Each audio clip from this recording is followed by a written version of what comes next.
இந்த கட்சிக்காரன் எவனாவதும் படிக்கிற பிள்ளைகளுக்கு சம்பளம் கொடுக்குறோம்னு சொல்லு.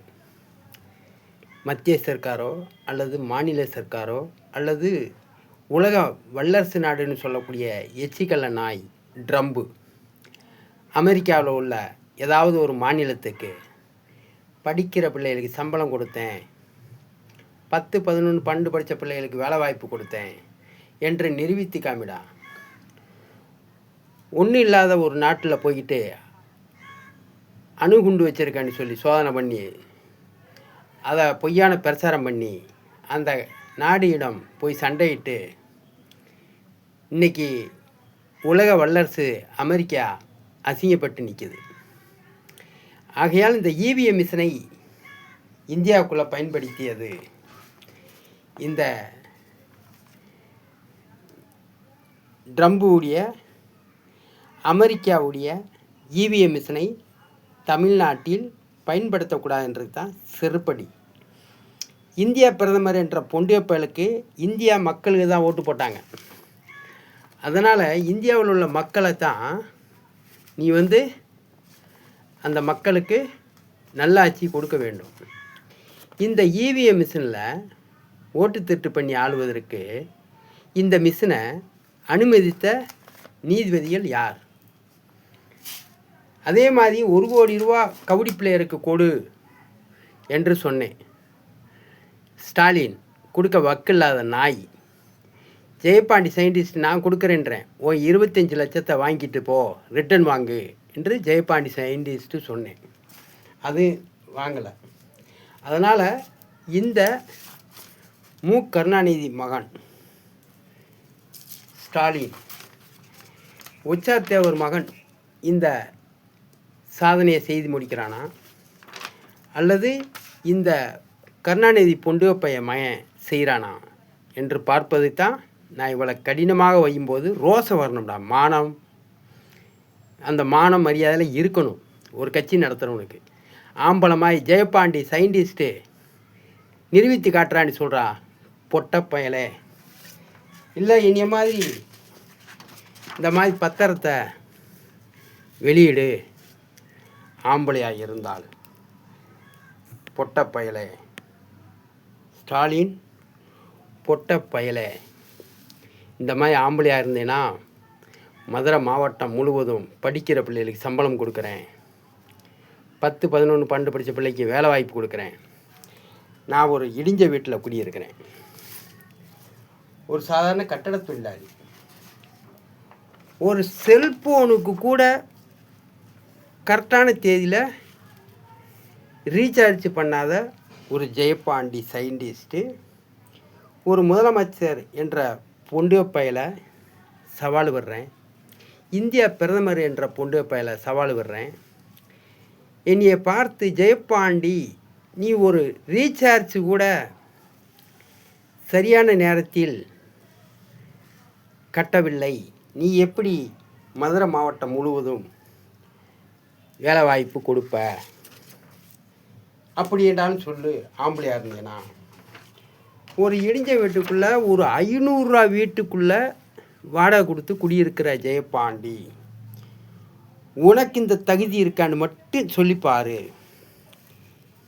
இல்லை இந்த தேர்தல் தேதியை தள்ளி வைக்க சொல்கிறீங்க, நீங்கள் அறிவிச்சிட்டீங்க. கண்டிப்பாக 6ADJ நீதிமன்றம் 24 வாய்தாவில் தேர்தல் தேதியை தள்ளி வைக்க வேண்டும். நான் ஜெயபாண்டி சயின்டிஸ்ட்டு 75 நாளைக்குள்ளே, அந்த தேர்தல் தேதியிலேருந்து 75 நாளைக்குள்ளே ஜெயபாண்டி சயின்டிஸ்ட்டு இந்த மதுரை மாவட்ட மாணவ மாணவிகளுக்கு படிக்கிற பிள்ளைக்கு எப்படி சம்பளம் கொடுக்குறான், எப்படி 10, 11, 12 படித்த பிள்ளைகளுக்கு வேலை வாய்ப்பு கொடுக்குறான் என்றதை உலக மக்கள்லாம் பார்க்க வேண்டும். ஒரு நாடு பொய் சொல்லி அந்த நாட்டுடைய வளங்களை திருடக்கூடியவன் வல்லரசு நாடாம். அது எப்படிரா நியாயம்? உண்மை பேசக்கூடியவன் தான் வல்லரசு நாடாக இருக்க முடியும். இவிஎம் மிஷினை இந்தியாவுக்குள்ளே அனுமதிச்சிருக்கான். உலக ஐக்கிய நாடு சபை இருப்பது உண்மை என்றால் என்ன செய்திருக்கணும்? இங்கே வாங்க, ஐக்கிய நாடு சபையில் இருந்து நாங்கள் கேள்வி கேட்குறோம். இந்தியா தேர்தல் அதிகாரிகளை இந்த இவிஎம் மிஷினை டெக்னாலஜி தெரியாத மக்களை ஏமாற்றலாம்னு சொல்லி எந்த சட்டத்தின் அடிப்படையில் இந்த மிஷினை கொண்டு வந்தீங்க? இந்த டெக்னாலஜி தெரியாத பொதுமக்களிடம் இந்த மிஷினை பற்றி ஓட்டை திருட முடியாது என்று நீங்கள் அந்த மிஷின் வேணுமா வேணாமான்று இந்த மிஷினை இவிஎம் மிஷினை பற்றி எதிர்ப்பு தெரிவித்தவர்களை வைத்து நேரடி ஒளிபரப்பு நடத்தியிருக்கீங்களா? ஜெயபாண்டி சயின்டிஸ்ட்டு 20 கேள்வி தான் கேட்குறேன். இந்தியா விஞ்ஞானிகளும் அமெரிக்கா விஞ்ஞானி பொண்டியப்பயல்களும் இந்தியா விஞ்ஞானி அவுசாரிப்பயல்களும் ஜெயபாண்டி கேட்குற 20 கேள்விக்கும் 24 ப்ராக்டிக்கலுக்கும் பதில் சொல்ல வேண்டும். அதற்கு பிறகு தான் இவிஎம் மிஷினை பயன்படுத்த வேண்டும். 20 கேள்விக்கும் 24 ப்ராக்டிக்கலுக்கும் பதில் சொன்னது பிறகு ஜெயபாண்டி சயின்டிஸ்ட்டு இந்தியா பிரதமரை 100 ஓட்டு போட வைக்கிறேன். எப்படி 100 ஓட்டு இந்தியா பிரதமர் போடட்டும். அதே மாதிரி உலக அரசியல்வாதிய சார்பில் ட்ரம்பு 100 ஓட்டு போடட்டும். தமிழ்நாட்டு அரசியல்வாதிய சார்பில் ஸ்டாலின் 100 ஓட்டு போடட்டும். 300 ஓட்டில் 250 ஓட்டில் நான் இந்த காமராஜரை வெற்றி பெற்று காமிக்கிறேன். இந்த காமராஜரை செத்து போயாச்சில் காமராஜர் உயிரோடு இருக்கும்போது நீங்கள் என்ன சொன்னீங்க? காமராஜர் அவர் தொகுதியிலே தோற்று போயிட்டாருன்னு சொல்கிறான். அட தேவடியாளுக்கு பிறந்த பயிலாம் ஒரு வப்பாட்டி வைக்கலை, ஒரு காசுகளை சேமித்து வெளிநாட்டில் பினாமி வைக்கலை. அந்த காமராஜர் தோற்று போயிட்டானே.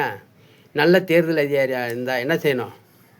மறு தேர்தல் வச்சு அதை உன்னிப்பாக பார்த்து எப்படி அந்த மக்கள் ஓட்டு போடாமல் இப்படி மாற்றி ஓட்டு போட்டாங்கன்னு அதை கண்டுபிடிச்சிருக்கணும். கண்டுபிடிக்கலை. இன்றைக்கி இவ்வளவு டெக்னாலஜி நிறைந்த காலகட்டத்தில் ஜெயபாண்டி சயின்டிஸ்ட்டு நான் என்ன சொல்கிறேன், இந்த இவிஎம் மிஷினில் இந்தியா பிரதமர் 100 ஓட்டு போடட்டும். இந்திய அரசியல்வாதிய சார்பில் உலக அரசியல்வாதிய சார்பில் ட்ரம்பு 100 ஓட்டு போடட்டும் இவிஎம் மிஷினில்.